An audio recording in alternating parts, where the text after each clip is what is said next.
What's going on, people? This is not going to be a quick video. I just want to respond to a question that was asked to me regarding African shea butter, and they wanted to know if I had a personal testimony regarding African shea butter. I can honestly say yes. Now, back in 1984, I received an injury in the back of my head, right? The injury was right in this area here. Okay, and you can see somewhat of the remnants of it. Now, after the injury started healing itself, because of the fact that I was conscious of it, I knew it was there, I kept picking at it.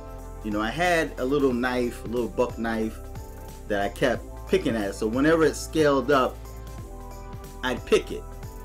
And it became a habit of me picking and pulling the scab off of that sore.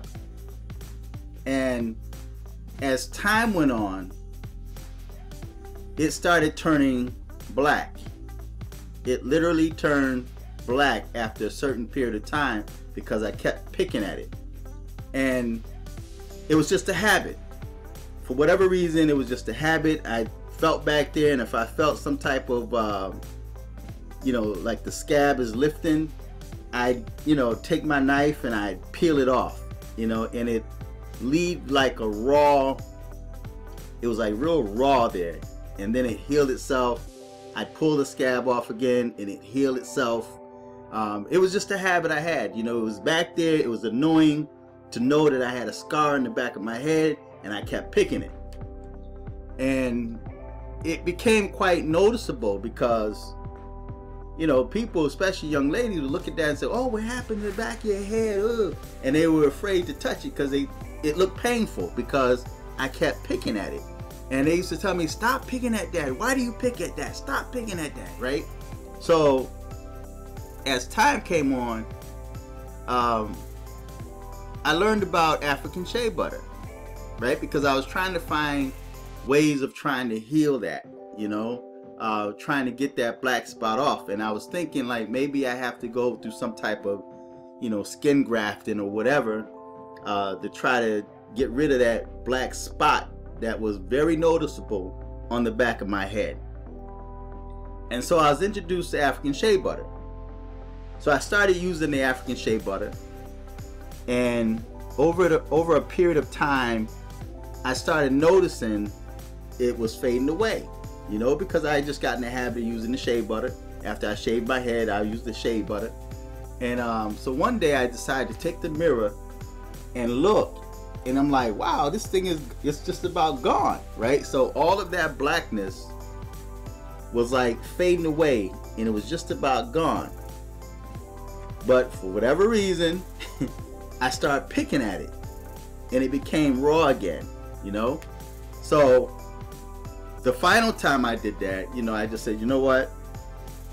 That's like quite unattractive. I don't like that, you know, so I stopped picking at it. I willed myself not to touch it, even when I had, you know, when I was tempted to pull a scab off, you know, because you know how a lot of times we see scabs either on our arm, our leg, somewhere, anywhere on our body, and we just got to pick it.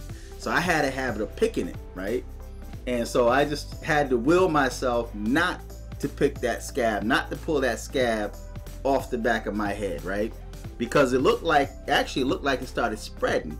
You know, the more I pull that scab off, it actually would take off another portion that wasn't really a part of the scab, but because of the fact that you peeling it, it would actually peel that off, you know. So it started actually expanding the scar that was on the back of my head and whatnot.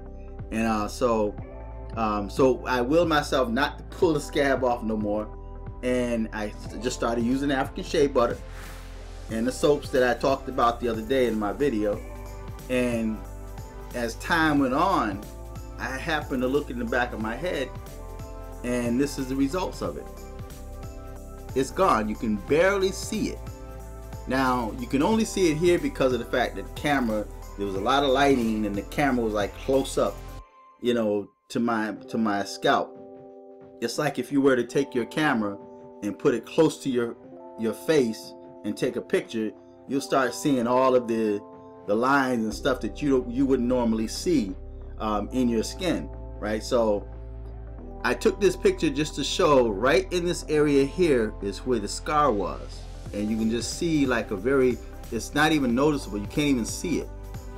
And this is the results of using African shea butter on dark spots. So when it talks about in the description, if you were to go to the website, or if you follow me on Twitter, Shea Butter Heals, it says on there that African shea butter is good for dark spots, skin discolorations, wrinkles, blemishes, things like that. And this is right here, so this is not a quote-unquote snake oil remedy.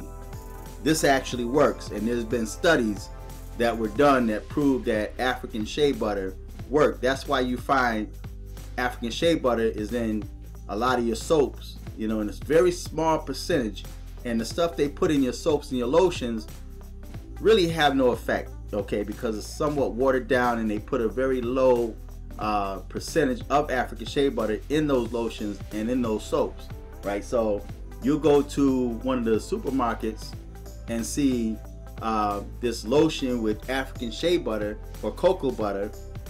It has a very low percentage of it in there. You know, you want to get the raw, you know, the 100% raw African shea butter. That's what helps. And this at one time was black. I mean, it turned black over a period of time because I kept pulling the scab off. I kept picking at it, I kept picking at it, kept picking at it. So then finally I just decided to allow it to heal itself. So, but I kept using the African shea butter, and this is the results of it. So, and African shea butter is superior to cocoa butter, you know. So some people, they have their preferences. There's people that like cocoa butter, but I found that African shea butter works the best. So feedback, tell me what you think, and share your experience with African shea butter. Until next time, I'm fearless.